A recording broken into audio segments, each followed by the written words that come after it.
Have you ever wondered if followers will fix this? When you're trying to grow your business, it is natural to think, I need more followers. As in, if more people know about my service, then more I will have more clients.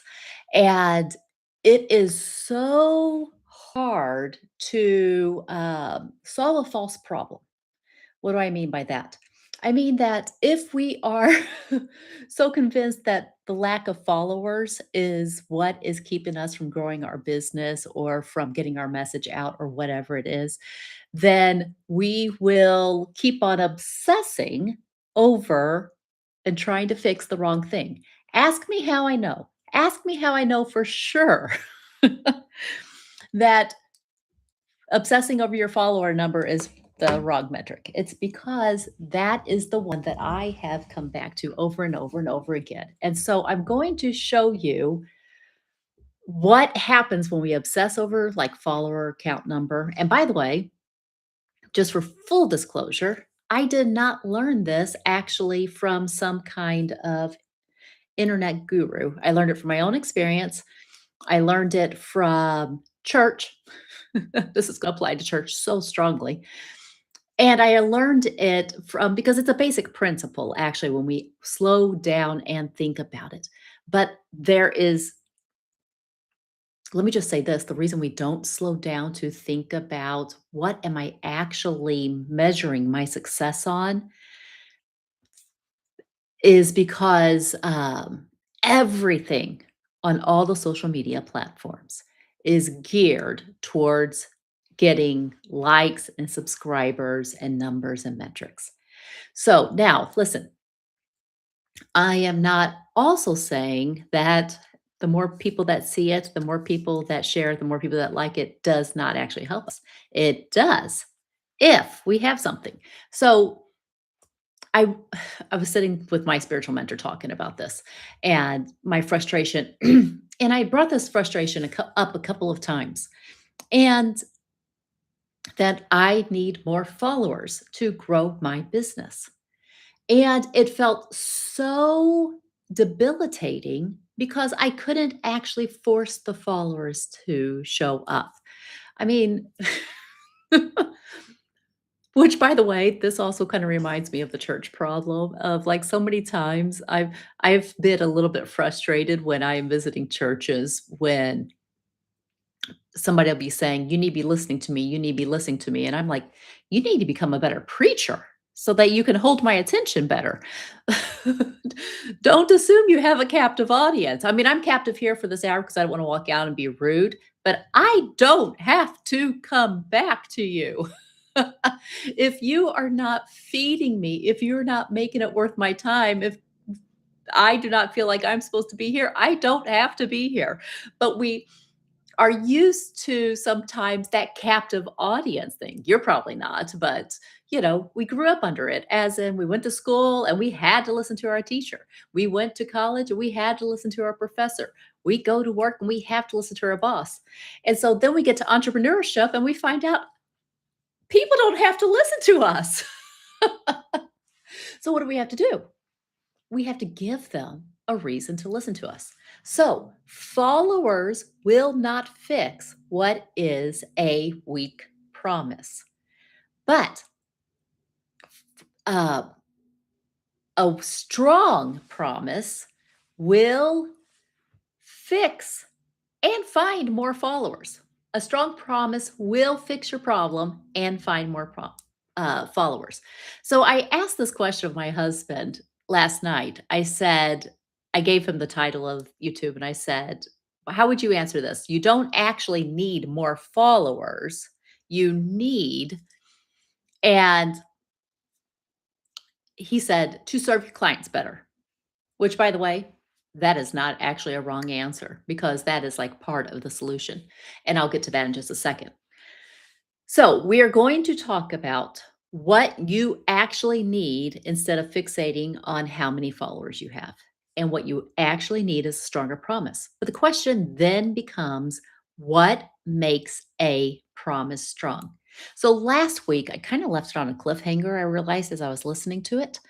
So I said posting isn't a plan, but posting can be part of a great strategy. And I said, because you don't actually need to post a lot, there's 6 magic words that in the right context can get you a client. And that's what we as entrepreneurs are looking at. How do we help more people with our solution? So we do it by making a stronger promise. But I said there are 6 words that can have all the magic pieces of it. And people can take you up on that. And those 6 words are simply this: I can help you with that. But that tends to only work in person, talking to one person, and not online, talking to multiple people like this video. Let me explain why. If you're talking to one person, and by talking, I mean if you're actually listening to one person and they are talking to you about their problem, as in they already know what their problem is and they're telling you about it because they trust you, then you could simply say, and I have gotten clients this way by simply saying, "Oh, I can help you with that." And they're like, "Really?" And I'm like, "Yeah, yeah, 12 weeks or less. I'm sure of it." And they convert just like that without needing a sales page, without needing a perfect message. Why does that work on one, but not on the mini platform? Because when you're talking to the one person, they gave you all the context, they provided all the context. So I can help you with that. They know they're the you that I'm talking to. I can help you with that. They're already telling me their problem personally, which means that they already trust me to listen to their problem. And trust is a huge piece of conversion in our business. So underrated. We think that we have a messaging problem when most likely we have a clarity problem or a trust problem. Okay. So then I can help you with that. What's the that? That's the thing that I just spoke about. You know this.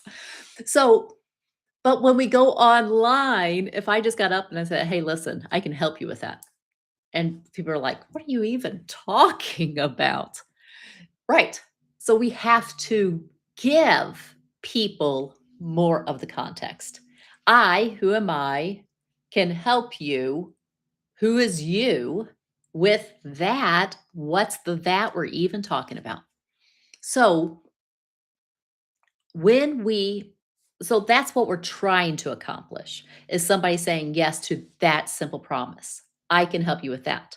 But for that promise to be that simple, it's got to be 2 things: clear to them, not just clear to us, but clear to them. And then 2, said with conviction. I would have never gotten any clients by saying, maybe I can help you with that. Or I think I might be able to help you with that. Or I'm sure somebody can help you with that. Maybe I can too. That would have never helped. That would have never helped them if I didn't have the conviction behind my words. Okay. And in just a second, I am going to reveal to you why faith driven entrepreneurs have an even harder time with this conviction if they've been taught a certain way. Okay, so hang on to that in just a second. But followers won't fix. The number of followers will not give us our confidence. Actually, the number of followers can give us our confidence for a while until somebody leaves a mean comment or somebody unsubscribes or somebody thumbs down. And the other problem with outsourcing our confidence to the number of followers and thinking, I've got this many followers, so surely I can make money, is that, give me a second. My thoughts went away from me. Oh, it's not even true because there are people who have tens of thousands, hundreds of thousands, even millions of followers or millions of views, but they're still not being making money off of it unless they're monetizing their platform because they're not giving their followers a reason to go deeper with them, a reason to buy from them.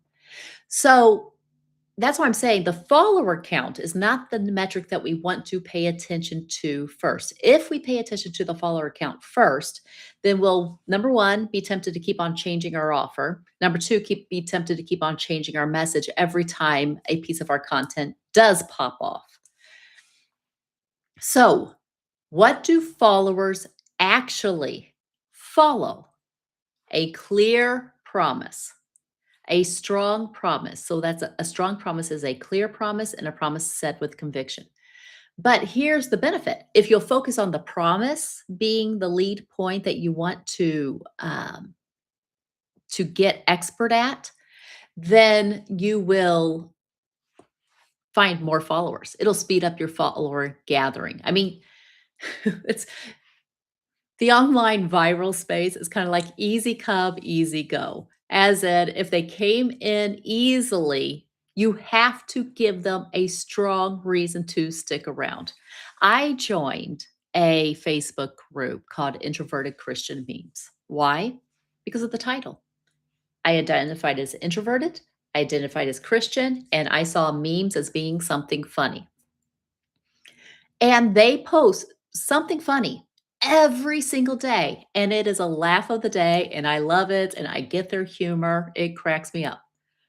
But I don't think everybody gets it because sometimes they'll post something and then it'll become this big, a theological debate in the comments. It's like, whoa, people, it's a meme.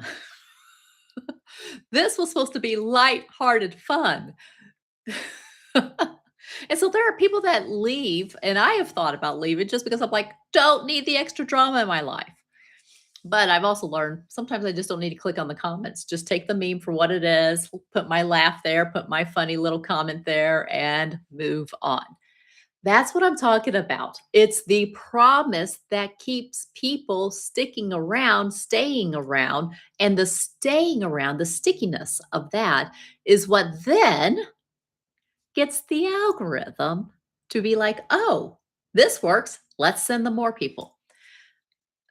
I cannot believe how confused I was about this for so long when also I said this about another church that we had visited, that we had been members of in the past.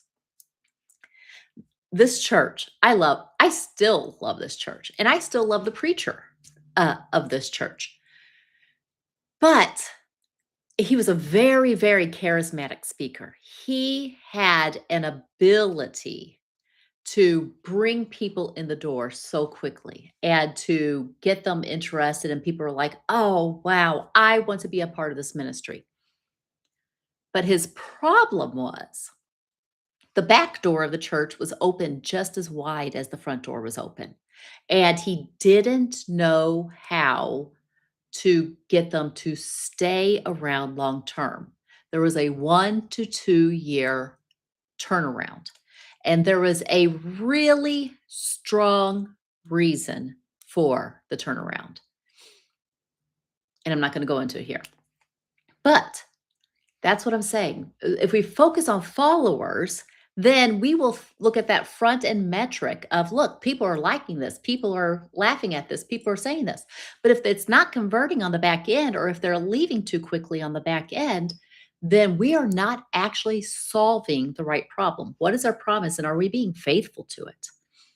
So I learned this from my husband, and I'm going to tell you the story about that. But let me tell you, so our promise needs to be clear, number one.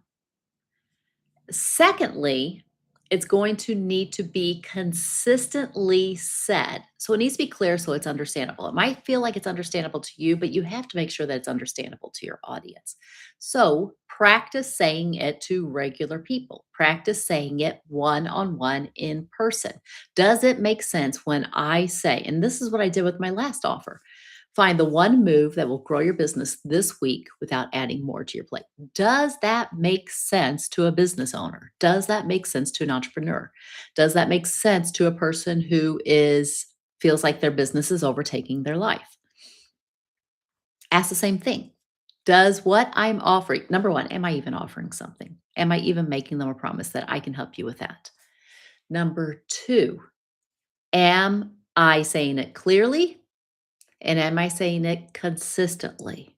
Or am I hiding my offer behind a link, behind at the very, very end? Are people even seeing it? I'm going to be honest here. The only way that we can be certain people are seeing it is if we literally carry our message to people and have direct conversations with them. So, more content does not necessarily mean that people are actually seeing it. More content also does not necessarily mean that people are sticking around to see the offer or that they're seeing it often enough. When I really internalized this, then I slowed down and stopped thinking more, and I thought about the one. Who's the one? And as I thought about the one, I'm like, how do I make sure she is hearing it? How do I make sure he is hearing it? And so I took it directly to them. And I said, does this sound like what you're looking for? And immediately somebody took me up on it.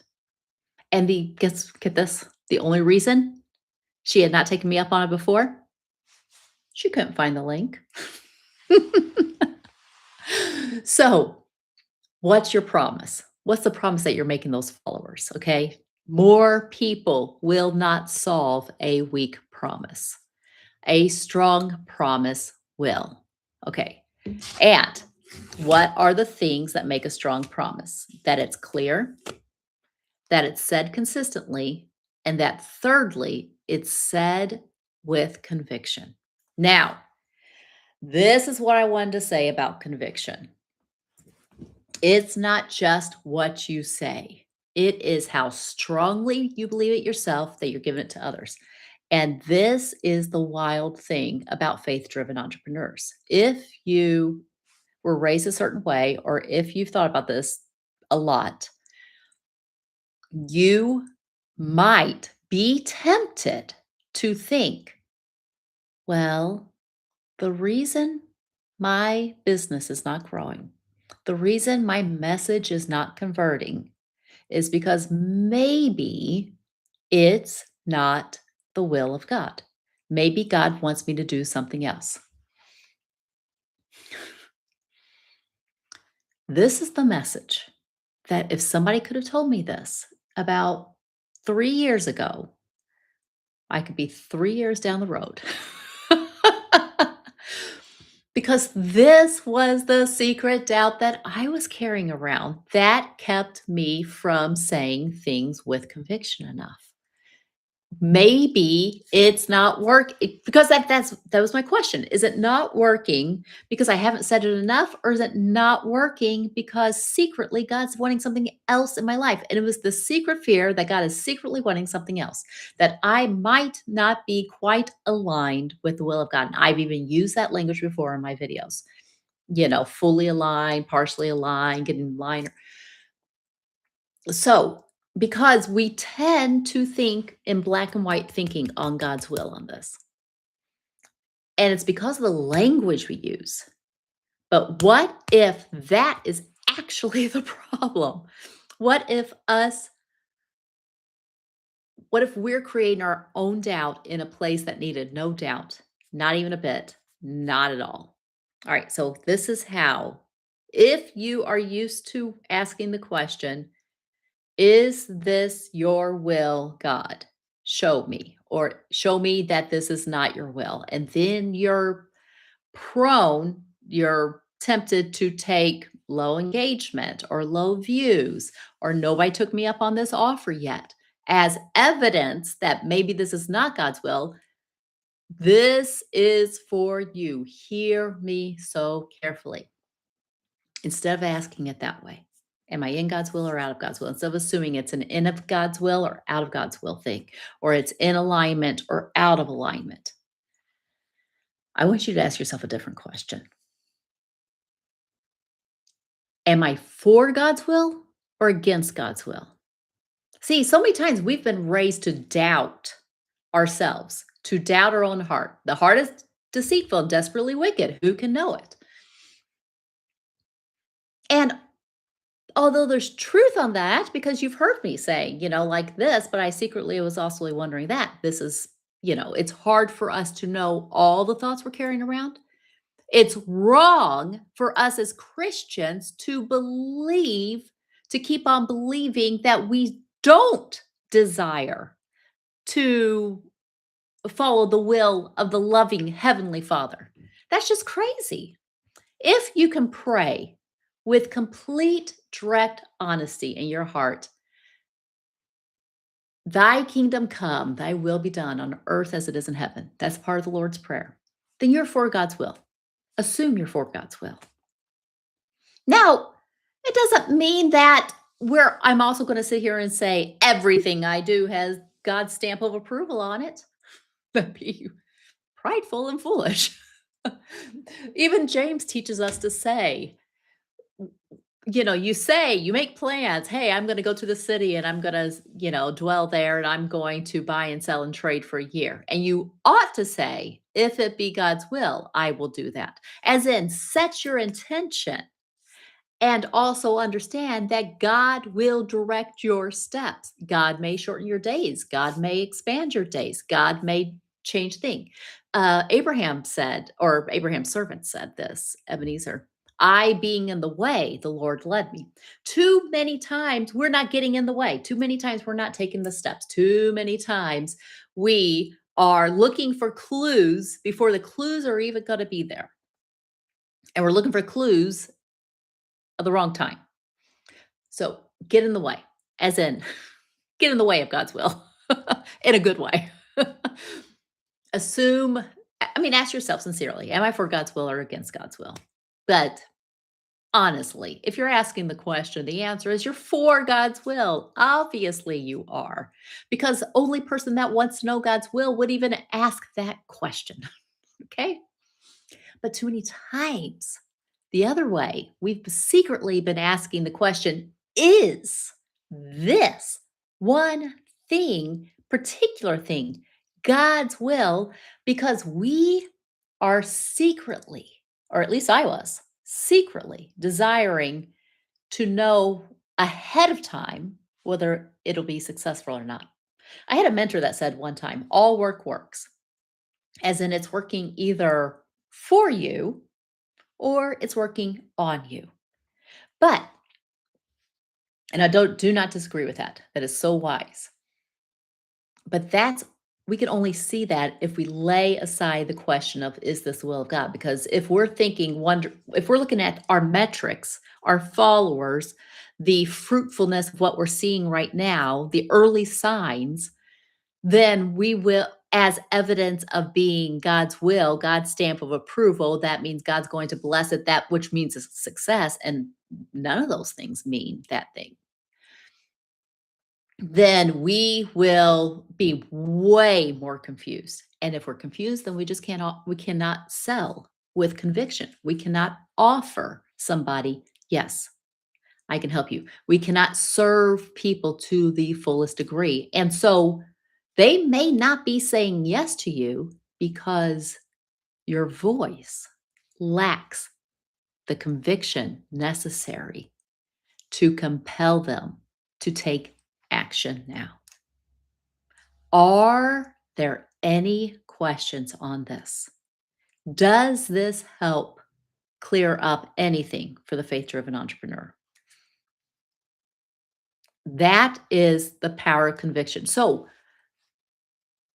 doubts about whether or not this particular offer is in God's will rob you of your conviction. But if you can lay that aside and being like, no, this is the thing that I have in my hand to do right now. And therefore, whether I eat or drink or whatsoever I do, this would fall under the whatsoever, do all to the glory of God. I can do this. Like, I am for God's will. This came from my creativity. This is something that I can do right now. I can work on it, and it's either going to work for me, as in it's going to work the way I expect it to work. It's probably going to surpass the way I expect it to work. Or it's going to work on me. It's going to show me something I didn't know yet that I need to learn in order to make it work. Because at the end of the day, entrepreneurship is all about three things: skill set, mindset, and assets. And our mindset can disrupt us from getting the necessary skill sets. And assets, our audience, we think that our audience is a type of asset, but we don't actually own our audience. We don't even own their attention. The ability to get their attention is a skill set. And the promise that we present to them that might keep them on our platform, that is our asset. So don't worry about the followers. Worry about your promise. Do you have a strong promise? Okay, so let me just put on my glasses so I can read my own handwriting. We already said followers won't find or fix a weak problem. We already talked about how a weak promise. We already talked about how a strong promise is said clearly until it's understandable, consistently until it's recognizable. That's recognizable that your followers find themselves in your story. And then with conviction, so it's believable, as in they're like, oh, I have no doubt that she can help me. And then we talked about faith-driven entrepreneurs. Oh, yeah, and how we can turn selling into this spiritual self-surveillance instead of service. That's what it is when we are questioning, this isn't selling. Maybe this means that it's not God's will. Then we are spiritualizing that and we are surveying ourselves instead of being of service to others. Okay. Making us more and more hesitant. And then what because if we keep on focusing on followers, then that we'll keep on chasing followers and that will pull us into performance mode. When conviction is way stronger, conviction is the energy that we want that keeps us in service. It keeps bringing us back to service. And, excuse me, I said it wrong. It brings us back into service and it keeps us in service long enough. Okay. I think about my husband here. He is, oh, and then let me say this, and then I'll tell you the story of my husband, because this is what I learned from my husband.